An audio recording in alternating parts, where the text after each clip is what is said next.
خدا ما بنده هاتیم، یه نگاهی هم به ما کن، یه نگاه خاص و ویژه خدا به حال ما کن. خدا خبر که داری ما رو کشت غمای نامرد، دلمون گرفته بدجور دیگه از تهاجم درد. خدا ما بنده هاتیم، دیگه بس آه و زاری، تو برس به داد مردم، مگه دوستمون نداری؟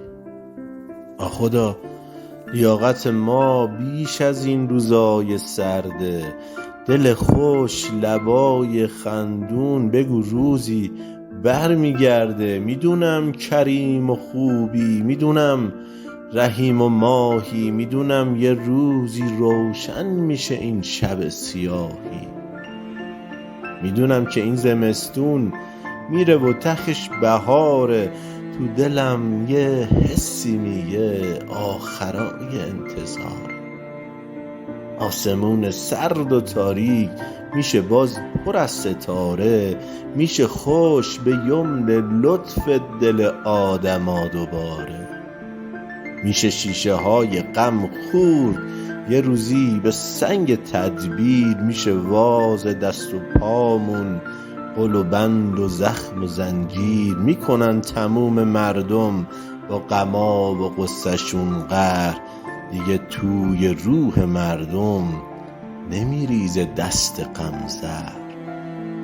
توی کوچه ها میرقصیم مثل کفترای آزاد، میزنیم بدون تردید توی کوچه عشق و فریاد، پر عشق و شور و لبخند، پر از امید و احساس. خدا تو اون شرایط زندگی قشنگ و زیباست. دیگه خون آدما رو نمیریزه غم تو شیشه، دل من خدا بزرگه نگو باورم نمیشه.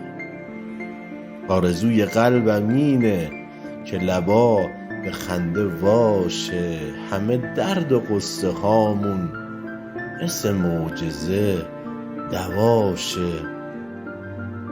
روزی که کبوتر بخت روی شونمون میشینه، روزی که کبوتر بخت روی شونمون میشینه، کاشکی زنده باشم اون روز تا چشام خودش ببینه.